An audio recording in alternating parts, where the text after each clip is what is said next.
penegak hukum kita tidak banyak yang punya skill, punya pengalaman, punya kompetensi untuk menangani kasus white collar crime yang kompleks.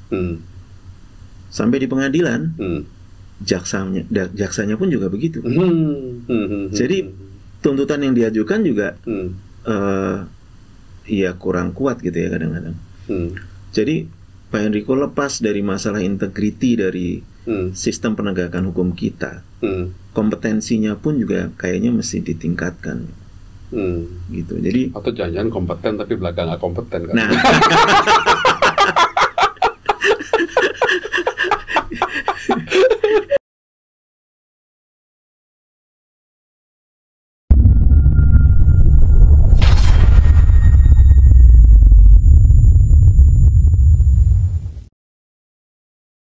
Selamat datang sobat, selamat datang di Dunia Pro, podcast pertama di Indonesia untuk profesional dan eksekutif.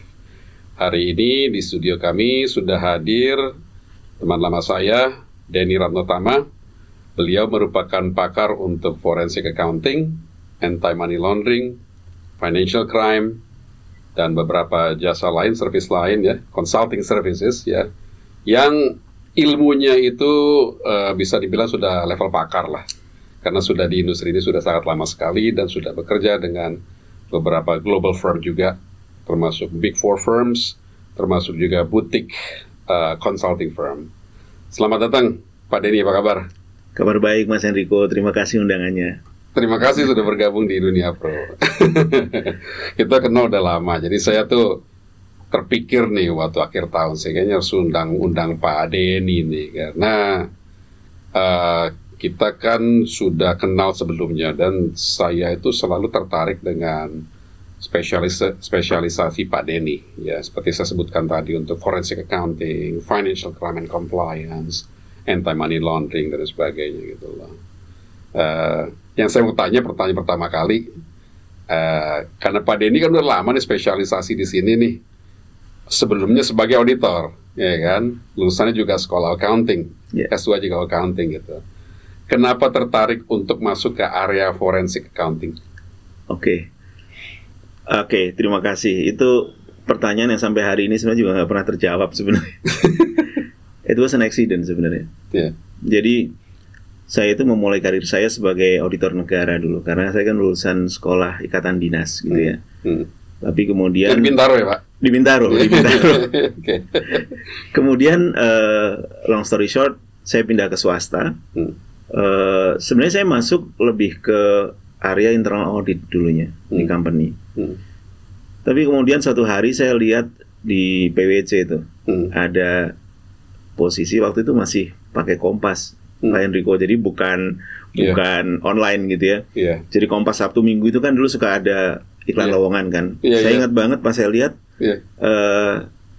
dulu namanya itu Dispute Analysis and Investigations. Wow, apa ini gitu kan? Kemudian karena tertarik, saya apply gitu ya. Ya, apply alhamdulillah diterima gitu. Nah, di situ perjalanan karir saya dimulai di forensic. Jadi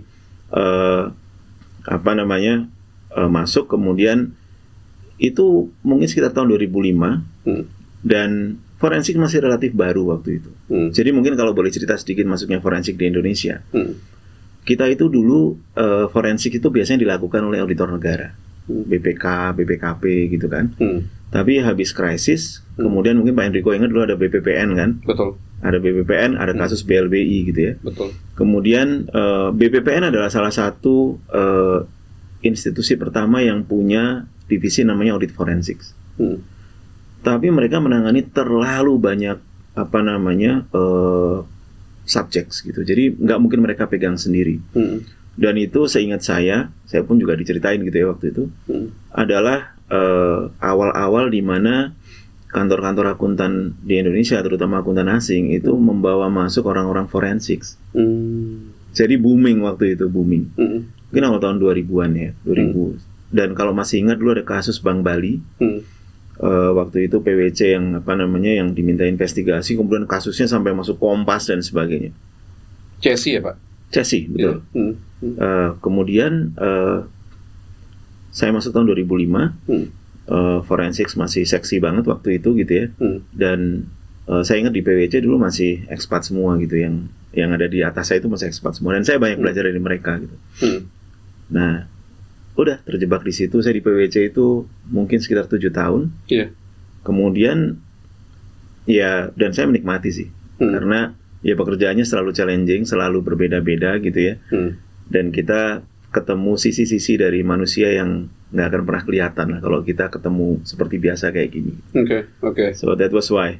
Jadi tertariknya lebih karena kebetulan gitu ya, kebetulan apply dan diterima, dan kemudian memang pekerjaannya menarik gitu. People's darkest secret kali ya. Exactly. Tapi kalau bisa saya tarik sedikit nih ya, mungkin ada pemirsa di rumah kan juga mungkin agak awam.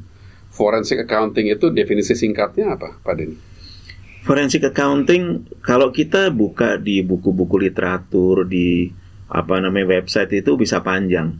Tapi saya pernah dengar satu definisi yang saya sampai sekarang nggak akan pernah lupa, karena menurut saya itu paling akurat dan paling simple.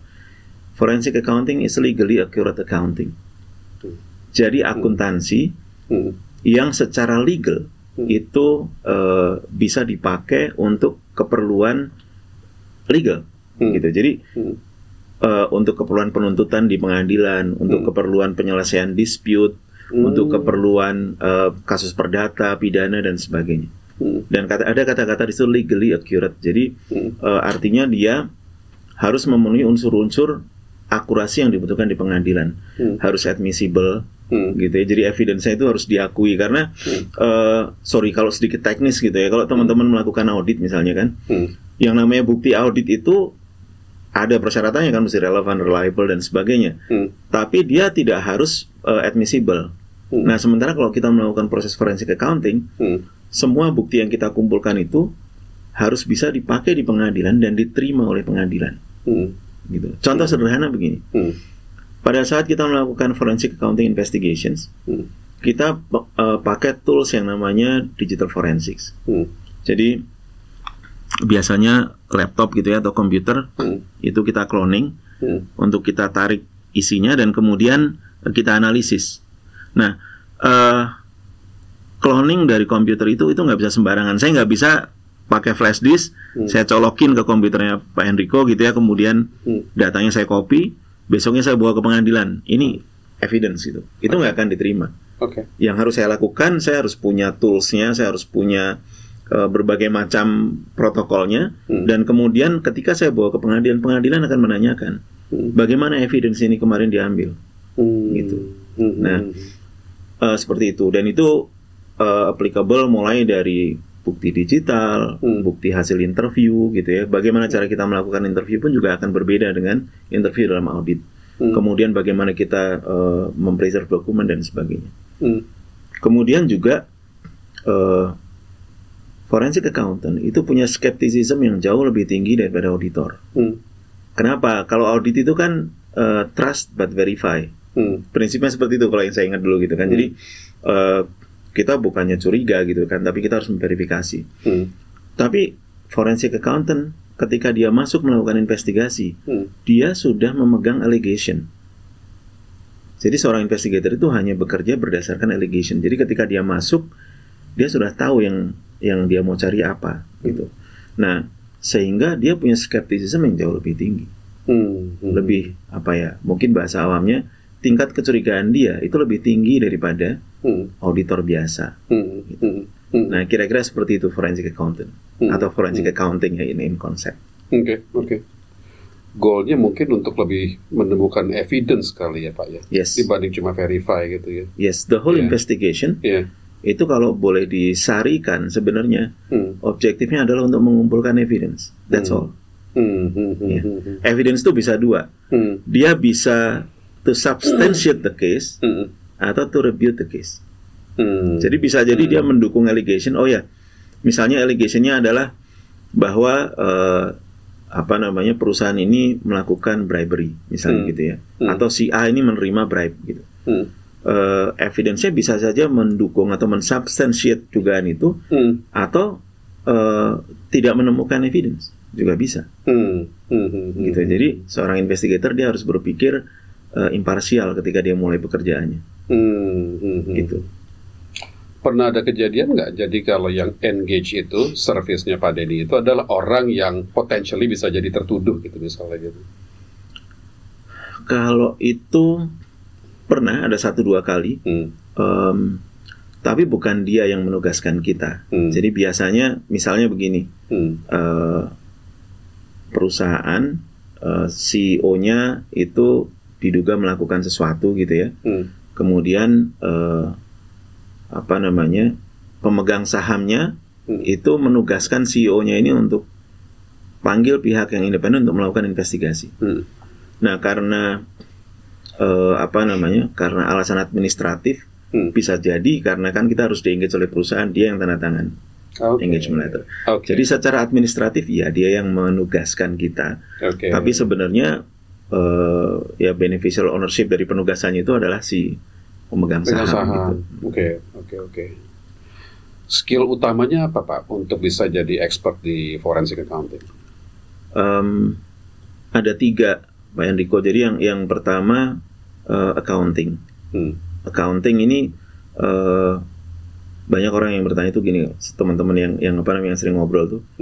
Jadi kalau gua mau jadi forensic accountant atau forensic accounting investigator, gua harus CPA dong? Enggak. Cuma bukan ada baiknya.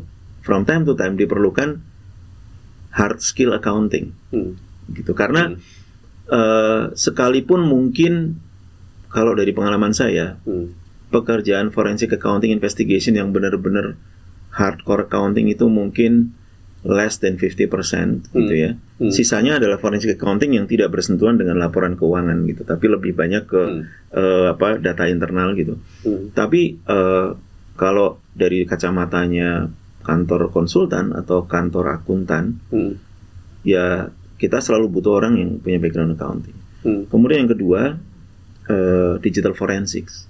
Ini orang IT. Orang IT yang kita perlukan untuk melakukan tadi yang saya sedikit cerita mengenai digital forensics investigation. Jadi kita melakukan cloning terhadap komputer dan sebagainya. Dan sekarang yang mulai mungkin 10 tahun ke belakang, 10 tahun terakhir itu banyak dibutuhkan orang data analytics.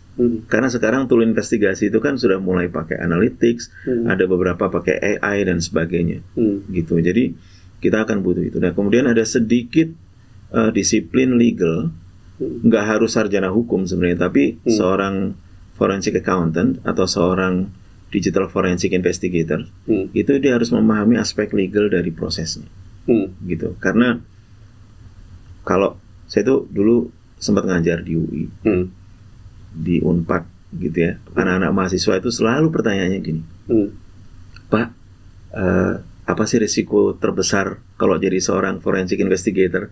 Apa sering diancam gitu ya sama orang secara fisik gitu? Dan saya selalu bilang bukan, risiko terbesarnya bukan itu. Risiko terbesarnya adalah tuntutan hukum.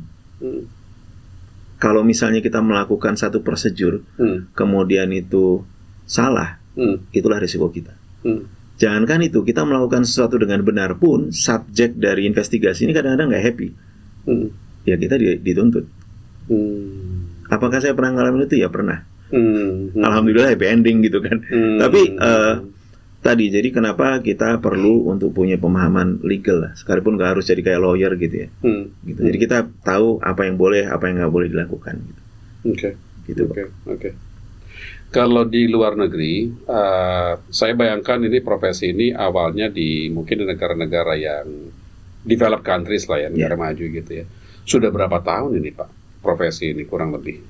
Dan bagaimana profesi ini sudah evolving gitu loh kalau di negara-negara ini ya, inventornya lah ya. Saya nggak punya banyak informasi mengenai di luar negeri, tapi yang saya tahu kalau di US ini kan tumbuhnya sebenarnya kan di Europe sama di US gitu ya. Yang kasusnya gede-gede. Kasusnya gede-gede dan mungkin yang monumental mulainya itu adalah ketika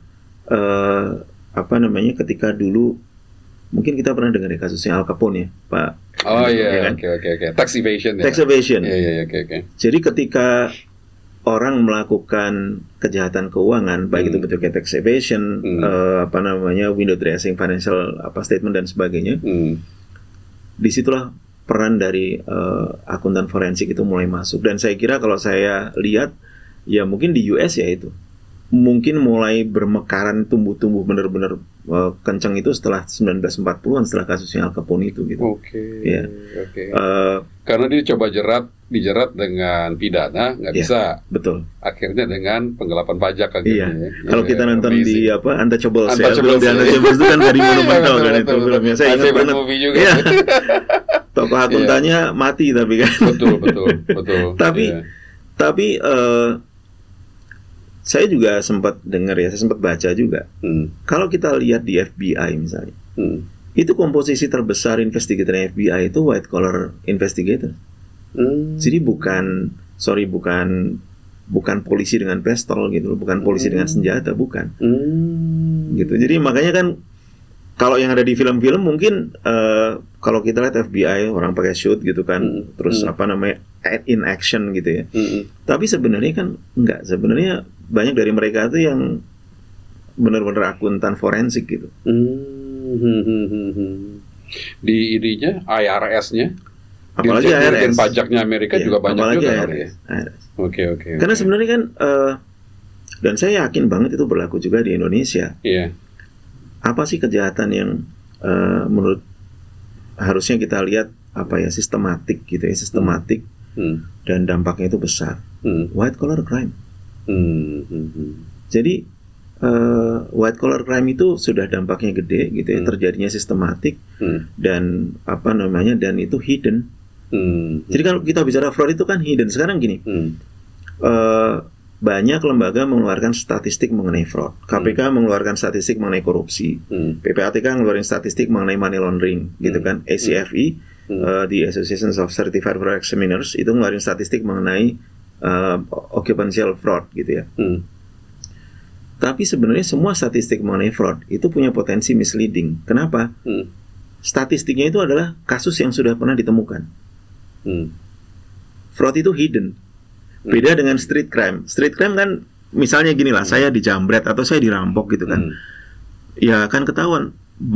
Satu bank hari ini misalnya dibobol maling, malam ini dibobol maling, besok paginya dia akan ketahuan. Karena pintu besinya jebol misalnya gitu. Betul. Tapi kalau dia dibobol sama debitur gimana? Nggak ada yang tahu. Diam-diam cuma muncul di dalam pembukuannya bank, mungkin sama orang banknya karena jangan sampai ketahuan. Mereka akhirnya kemudian, ini adalah kredit macet karena memang bisnisnya lagi jelek. Padahal sebenarnya enggak. Jadi white collar crime itu ada di sekitar kita, hanya nggak terlihat. Gitu. Dan mungkin kalau saya boleh menyayangkan satu hal di Indonesia, penegak hukum kita itu tidak didesain untuk menangani itu. Mereka didesain untuk menangani mungkin lebih ke yang street crime dan sebagainya. Gitu. Atau setelah sudah menjadi perkara gitu ya, baru mereka muncul lah gitu ya. Betul. Jadi tidak di training atau di develop untuk identifying undercurrent-nya gitu lah, what's happening gitu. Tidak inherentnya gitu. Ya, tidak di train untuk mendetek. Tapi sebenarnya sekalipun sudah kedetek dan kemudian diinvestigate, ya tetap ini juga, tetap tetap sulit juga gitu ya. Karena gini, sebagai bagian dari profesi ini, saya itu kan sering akhirnya dipanggil ke Bareskrim gitu ya. Jadi kalau klien saya kemudian memutuskan, oke, ini investigasi selesai, udah kita kumpulin buktinya, saya mau nuntut nih, oke. Kan akhirnya kan forensic accountantnya atau investigatornya kan dipanggil tuh ke Bareskrim, di BAP gitu kan. Kemudian juga sering juga dipanggil ke pengadilan jadi saksi gitu kan. Itu sebenarnya sangat disayangkan banget. Ketika kita dipanggil ke law enforcement, penegak hukum kita tidak banyak yang punya skill, punya pengalaman punya kompetensi untuk menangani kasus white collar crime yang kompleks. Sampai di pengadilan, jaksanya pun juga begitu. Jadi tuntutan yang diajukan juga ya kurang kuat gitu ya kadang-kadang. Jadi Pak Enrico lepas dari masalah integriti dari sistem penegakan hukum kita, kompetensinya pun juga kayaknya mesti ditingkatkan. Gitu. Jadi atau jangan-jangan kompeten tapi belakang nggak kompeten kan? Nah,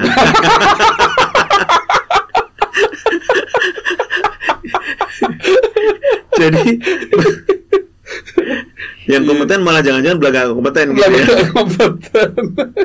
Ya bisa jadi.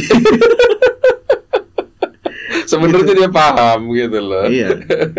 Cuman appear kayaknya nggak paham. Ya. See no evil, hear no evil lah. See no evil, hear no evil ya, betul. Iya. Gitu. I see. Nah ini kalau mengenai kasus ya, Pak Denny nggak perlu cerita nama lah gitu. Tapi mungkin ada nggak yang kira-kira memang challenging Pak Denny secara intellectually gitu lah. Terus juga challenging in terms of apa ya? Try to collect the data, the information gitu ya. Terus bagaimana memanage pihak klien maupun pihak dari penegak hukum dan sebagainya. Ada nggak yang mungkin bisa di-share sama saya? Iya, ada satu kasus yang apa? Saya sudah menduga Pak Enrico bakal nanya, makanya saya coba. Pertanyaan standar. Dan saya mungkin nggak usah sebutin kasusnya, tapi kasus ini went public, masuk ke media. Mungkin sekitar 5 tahun yang lalu sih, jadi 5 tahun yang lalu. I was still with my previous firm gitu ya. Kasusnya itu adalah window dressing, laporan keuangan, dan nilainya sangat besar, dan kemudian menjadi booming karena karena si klien ini kemudian melaporkan ke otoritas. Dan kasus window dressing laporan keuangan itu bukan kasus yang di Indonesia menjadi prioritas. Itu adalah kasus yang sebenarnya sering banyak terjadi di korporasi kita, tapi nggak pernah ada yang peduli juga gitu. Dan kenapa ini berkesan sama saya? Yang pertama nilainya besar. Yang kedua, saya dengar dari klien saya gitu ya, bagaimana dia cerita gini. Jadi Pak Denny dia bilang, ketika kasus ini mulai merebak dan harga saham kemudian mulai jatuh karena ternyata orang mulai sadar, investor mulai sadar bahwa ternyata data keuangan, laporan keuangan yang selama ini mereka jadikan sebagai rujukan itu pepesan kosong isinya gitu kan. Itu akhirnya banyak orang kehilangan uang di situ. Dan ini bukan investor-investor gede. Ada orang datang ke kantor kami, dia bilang, nangis-nangis karena tabungan sekolah anak-anaknya habis. Jadi orang ini dari awal sudah menabung untuk kuliah anak-anaknya nanti gitu ya. Tabungan itu dibelikan saham perusahaan ini tadi gitu kan, habis. Ada yang sampai hampir bunuh diri karena tabungannya ludes dan sebagainya. Nah, kemudian long story short, ketika kemudian laporan kita keluar gitu kan, going public, heboh gitu ya. Kemudian saya dipanggil tuh, mulai dari otoritas pasar modal, OJK, kepolisian, Kementerian Keuangan. Mereka bertanya, ini bener nih. Itulah kenapa tadi saya bilang di depan bahwa we should have paid more attention to financial crime, white collar crime, karena dampaknya itu nggak kelihatan. Dari mana kita tahu orang-orang yang kehilangan uang tadi itu? Mereka nggak pernah muncul di media, Pak Enrico. Tapi kita tahu korbannya banyak gitu kan. Dan aset kompleks, yes. Karena bayangkan perusahaan ini diaudit loh. Ini perusahaan TBK yang diaudit oleh kantor akuntan yang juga tidak kecil. Dan to make things more complicated, nah ini juga mungkin pada kesempatan ini saya pengen gini. Profesi forensik itu kadang-kadang suka tidak sengaja itu seolah-olah dibenturkan dengan profesi audit teman-teman dari KAP. Kenapa? Kami menangani kasus-kasus di mana pemberi penugasan itu menugaskan kita untuk melakukan investigasi mengenai window dressing laporan keuangan. Begitu kita masuk, pertanyaannya kan gini, lah ini kan diaudit, terus auditornya ngapain kemarin? Nah, jadi seolah-olah kayak, dan itu kejadian benar, Pak Enrico. Jadi kami gitu ya, itu seolah-olah diposisikan, wah ini undermining our profession ini. Teman-teman di KAP mungkin akan mengatakan begitu, sekalipun pada saat itu kami pun juga bagian dari KAP gitu ya. Sebenarnya tidak harus begitu, karena auditor keuangan itu juga punya batasan tanggung jawab. Jadi tidak berarti bahwa kalau kemudian laporan keuangannya itu ternyata misleading dan gede, wah ini auditornya pasti main. Nggak kayak gitu. Tapi publik banyak yang nggak tahu. Publik banyak yang nggak tahu. Karena waktu itu teman saya juga, sampai hari ini teman saya juga banyak yang dari kalangan audit. Saya selalu bilang ke mereka, you need to do your homework, saya bilang. Kenapa? Akuntansi ini adalah merupakan konsep yang rumit. Nggak semua orang ngerti. Kalian itu mestinya melakukan edukasi publik mengenai role-nya auditor seperti apa gitu. Dan menurut saya itu sampai saat ini mungkin nggak pernah dijalankan dengan baik. Jadi bahkan publik itu nggak ngerti, dan nggak ngerti itu bisa dua arah nih. Ketika terjadi kasus, mereka akan mengatakan bahwa wah ini pasti auditor yang main ini. Padahal nggak harus begitu. Auditor pun juga punya batasan tanggung jawab, punya limitation yang mereka nggak bisa lampaui sebenarnya. Atau yang kedua, malah kadang-kadang ya juga memang ada auditor yang ngaco juga gitu kan. Tapi publik juga nggak tahu. Gitu. Nah jadi tadi, kasus tadi, kenapa kemudian itu menjadi menarik bagi saya? Kasus window dressing laporan keuangan yang dampaknya besar sekali. Di situ kemudian saya melihat silent voices dari korban yang tidak pernah kita dengar dari manapun. Saya hanya dengar dari klien saya, dan kemudian pada saat saya maju ke pengadilan sebagai saksi, pada hari itu kebetulan ada dua kesaksian, satu dari saya, satu dari ketua asosiasi investor. Saya tidak akan pernah lupa ini Pak Enrico. Jadi waktu saya datang ke pengadilan, saya datang duluan. Kemudian orang ini datang, dan ketika dia dikenalkan ke saya, yang pertama dia ucapkan adalah, Pak Denny, saya mewakili teman-teman investor, terima kasih banyak. Karena kami ini nggak tahu lagi, mesti lihatnya itu ke siapa.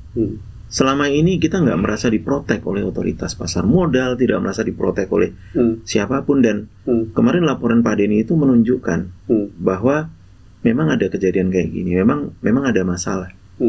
Dan itu kemudian juga mencegah orang untuk kemudian menenggelamkan duitnya terlalu banyak di situ. Gitu. Itu saya nggak akan pernah lupa Pak Enrico. Jadi yang kedua tadi kan, jadi saya melihat korban yang selama ini nggak pernah kita lihat. Kan white collar crime itu sering dibilang victimless crime. Korbannya nggak ketahuan siapa gitu. Hari itu saya ngelihat. Kemudian yang ketiga, saya melihat betapa tidak siapnya kita ngadepin seperti itu. As a matter of fact, kemudian saya dilaporin ke polisi sama orang yang kita investigasi. Pencemaran nama baik. Bukan. Jadi manajemen lama yang kita investigate. Pencemaran nama baik. So they fought back. Nah, jadi ya dari situ itu benar-benar, kalau dulu waktu saya kuliah gitu ya, dosen saya sering cerita mengenai window dressing, ini itu dan sebagainya, dan mungkin tidak banyak orang yang punya privilege kayak saya bisa melihat langsung, menangani langsung, dan kemudian ketemu, oh ini dulu yang dibilang sama Aaron's di bukunya itu, yang dibilang sama dosen saya waktu ngajar gitu. And this is Indonesia. Ini menarik Pak, karena kalau sudah related sama retail investor Indonesia ini kan selalu yang jadi korban nih biasanya nih, gitu loh. Kalau yang investor yang besar-besar mungkin karena mereka punya analytical capability yang lebih mumpuni gitu ya, mereka tahu kapan masuk kapan keluar gitu kan, gitu loh. Nah, batas antara untuk satu kasus, apakah bisa dijadikan kasus atau tidak, itu seperti apa? Contohnya gini misalnya, kan ada juga tuh emiten-emiten tuh yang bandel gitu ya. Jadi perusahaan itu dijadikan vehicle untuk nyari utang lah kasarnya gitu betul, kan. Betul. Sampai harga sahamnya sampai 50 perak gitu kan gitu loh. Itu kan yang rugi kan return investor juga tuh Pak gitu loh. Betul.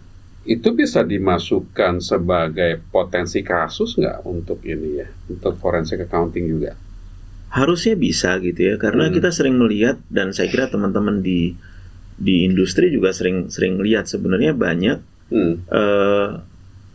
makanya di bank itu kan ada istilah side streaming gitu kan. Jadi dapat kredit gitu kan, kreditnya dialirkan kemana gitu kan. Tapi begini sih Pak Enrico, jadi di kita itu yang ada beberapa hal ya. Yang pertama kultural dulu nih, secara cultural. Secara cultural, saya kemarin nulis di LinkedIn mengenai gimana hal-hal yang sifatnya itu sebenarnya fraudulent. Itu oleh orang itu dianggap biasa. Goreng saham dianggap biasa. Side streaming dianggap biasa. Oh, your story about mantan jenderal Nazi itu bukan ya? The penalty of evil. Oke. Ya kan? Kan kalau di situ kan siapa namanya Adolf Eichmann itu kan diadili karena dia menjadi konseptornya Holocaust, pengirim orang ke kamp konsentrasi kan. Dan ketika diadili, menariknya adalah dia itu ternyata bukan psikopat, dia bukan bukan hardcore die hardnya Nazi, bukan, dia orang biasa, birokrat. Yang buat dia this is just part of my job gitu. Jadi itu kemudian si Hannah Arendt, filosofer yang juga jurnalis, kemudian dia bikin konsep mengenai banality of evil. Jadi menurut si Arendt ini evil itu ternyata nggak harus muncul dari orang-orang yang malicious gitu, dari orang-orang yang memang jahat gitu ya, villains, bukan. Dari orang-orang biasa itu banyak gitu. Nah itu kan mengenai pembunuhan kan, mengenai Holocaust. Apa yang kita lihat hari ini sebenarnya my personal observation ya tentu saja, ya sama kan. Ketika orang nggak menganggap bahwa bribery itu merupakan kejahatan, biasalah itu. Ketika orang nggak menganggap bahwa window dressing itu merupakan kejahatan, ketika orang kemudian itu biasa, kalau kita mau ngajuin kredit ke bank ya nggak bisa lah kalau pakai laporan keuangan yang kayak gini, ya dicantikin dikit lah gitu. Nah jadi itu yang pertama, faktor cultural. Jadi akhirnya kenapa banyak kasus yang kemudian lewat begitu saja, karena orang menganggap itu biasa. Yang kedua, dari infrastruktur hukum kita itu tidak pernah punya undang-undang yang mengkriminalisasi window dressing laporan keuangan. Kecuali kalau itu dicantelin ke pidana yang lain. Contoh, perbankan. Jadi kan kalau di undang-undang perbankan itu ada tindak pidana perbankan. Jadi kalau dia memenuhi unsur pidana perbankan, barulah window dressing ini bisa masuk pidana. Sama, pasar modal juga begitu. Kalau dia memenuhi pidana pasar modal, baru window dressing ini bisa dipakai sebagai pidana. Tapi window dressing per se tanpa ada pidana-pidana itu nggak bisa, dan nggak bisa. Dan yang saya dengar dari teman-teman di profesi profesi audit, terutama audit keuangan, itu sudah diajukan lama RUU-nya itu, RUU pelaporan keuangan, tapi tidak pernah disetujui, tidak pernah dimunculkan sebagai undang-undang. Gitu. Jadi akhirnya itu yang kemudian menjadi masalah. Terus yang cultural tadi, kalau balik ke yang cultural, karena kompleks, jadi orang itu banyak berdebat di masalah ini fraud atau bukan gitu. Kan kalau saya sering bercanda sama teman saya itu gini, kalau kejahatan yang receh, itu begitu orang melakukan kejahatan, itu orangnya kabur. Dan orang nggak ngeributin kejahatannya, itu udah pasti kejahatan. Mereka nyari orangnya ada di mana gitu kan. Tapi kalau white collar crime, orangnya nggak kabur, orangnya ada di situ. Orang bukan ngeributin dia ada di mana, orangnya ada di situ. Orang ngeributin ini kejahatan atau bukan gitu. Jadi banyak hal yang perlu kita perbaiki secara cultural sebenarnya. Selain tadi gitu ya, ya secara hukum juga kita mesti kuat, infrastrukturnya mesti ada gitu kan. Jadi ketika bicara hukum bukan cuma bicara mengenai gimana membenahi penegakan hukum dan sebagainya. Ya tadi infrastrukturnya, undang-undangnya ada apa enggak, terus kemudian ya tadi penegak hukumnya ngerti apa enggak dan sebagainya. So we have multidimensional issue mengenai itu sebenarnya. Oke.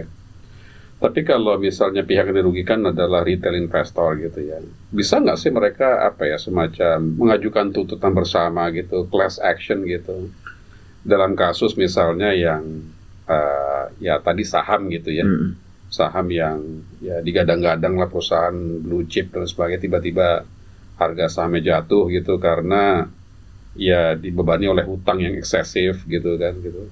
Mungkin nggak sih itu dilakukan? Saya tidak tahu secara hukum bisa dilakukan atau enggak. Saya belum pernah menangani kasus seperti itu. Sekalipun di kasus yang tadi saya cerita, asosiasi investor itu kan kemudian mereka sempat, kalau saya tidak salah ingat, mereka sempat berniat mengajukan gugatan. Tapi saya nggak tahu apakah kemudian itu terjadi atau tidak. I see. Oke. Iya. Menarik. Terus kalau, mengenai ini nih Pak, mengenai kalau di Indonesia sendiri, selama ini yang datang ke Pak Denny itu sebagai klien lebih banyak pihak apa? Pihak-pihak dari kreditur atau mungkin dari pihak misalnya seperti investor atau dari mana biasanya yang datang biasanya? Iya, kalau itu berkaitan dengan forensic investigation, itu biasanya ada dua level nih. Yang pertama, either dia pemegang saham atau yang diwakili oleh komisaris gitu kan. Itu biasanya kalau mereka suspek bahwa direksinya yang melakukan fraud gitu. Atau level direksi kalau mereka suspek di level di bawahnya yang melakukan fraud gitu. Jadi itu kalau berkaitan dengan forensic investigation.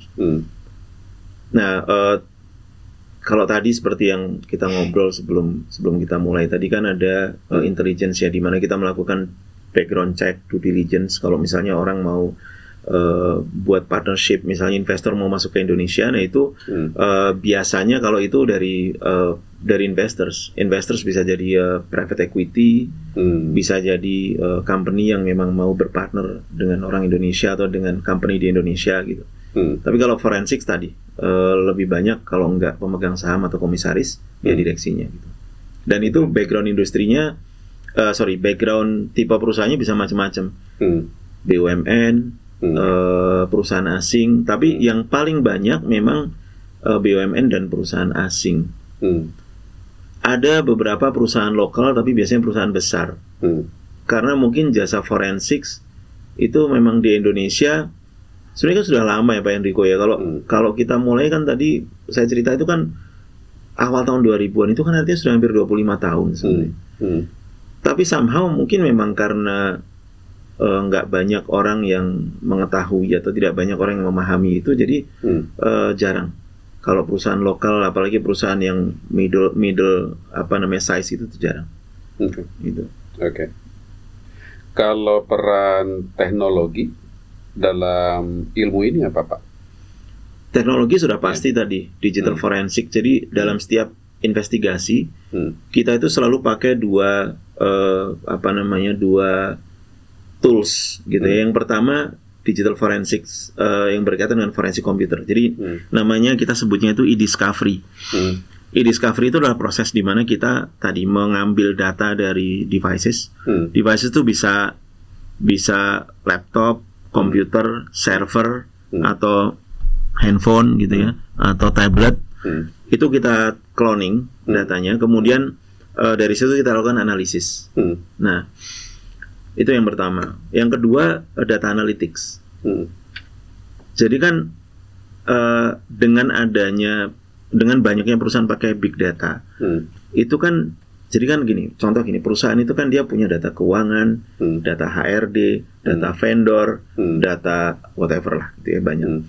Nah, banyak sekali sebenarnya kalau kita mau melihat apakah ada potensi fraud di dalam perusahaan, kita bisa melihat dari data itu.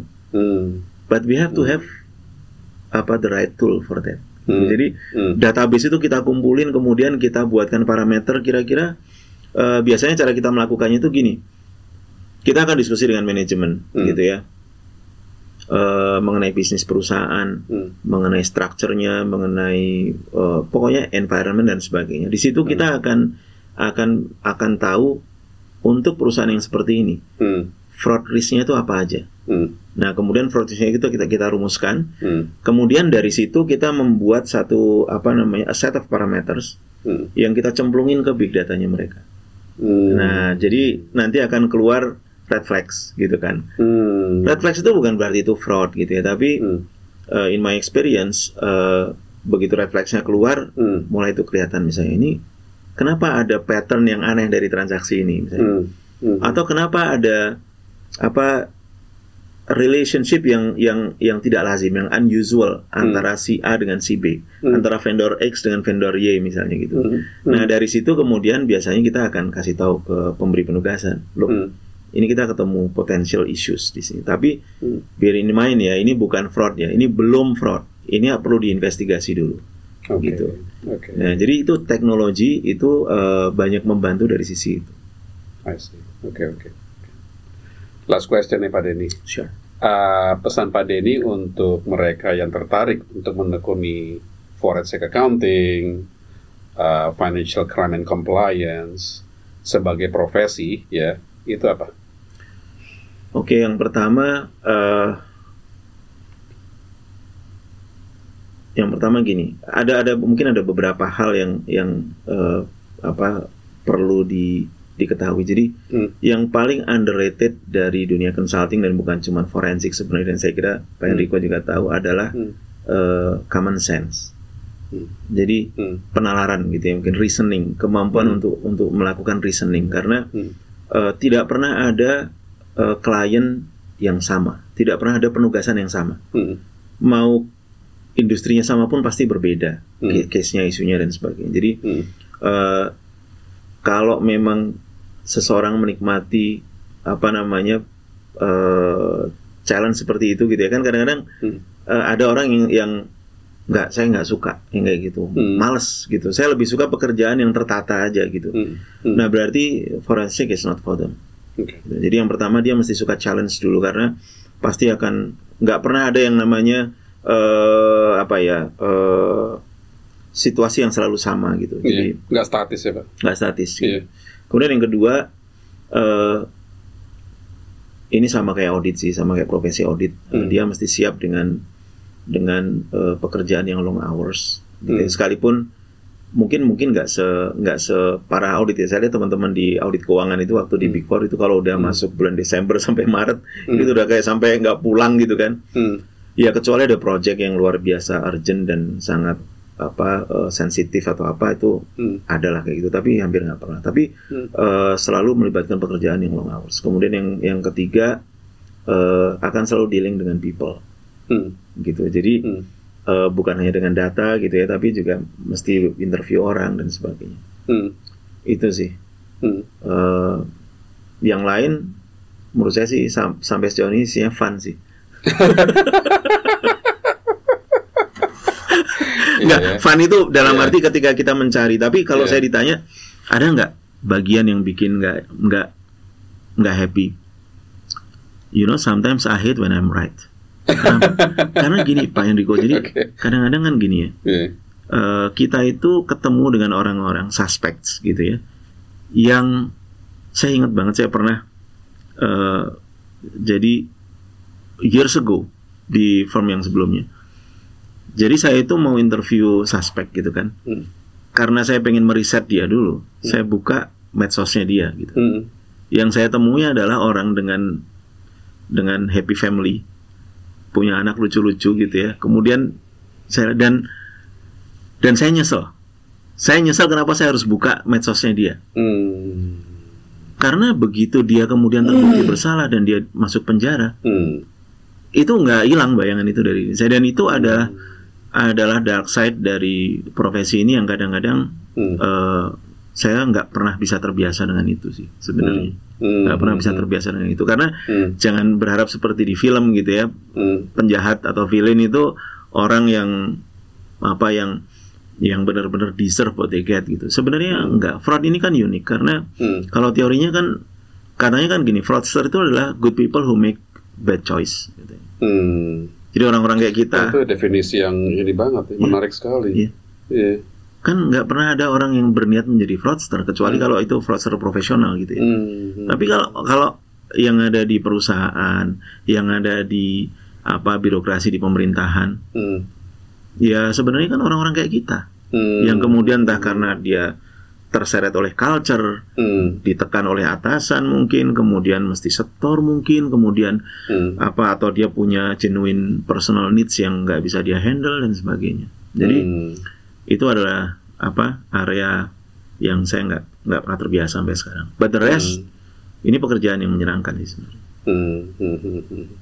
Amazing, Pak. Amazing, gitu, Pak. Very insightful story. Sangat menarik. Terima kasih sekali nih. Sama-sama. Terima kasih for your time. Yeah. Thank you. Saya yakin pemirsa di rumah juga sangat bisa mendapatkan banyak ilmu dan manfaat dari sesi ini. Forensic Accounting dengan Pak Denny Ratnotama. Terima kasih teman-teman. Silakan bergabung di Dunia Pro di YouTube, Spotify atau TikTok. Follow, like, and subscribe and share. Terima kasih. Terima kasih banyak. Wah, keren banget, Pak. Thank you. Saya merinding dengar yang itu terakhir. Iya.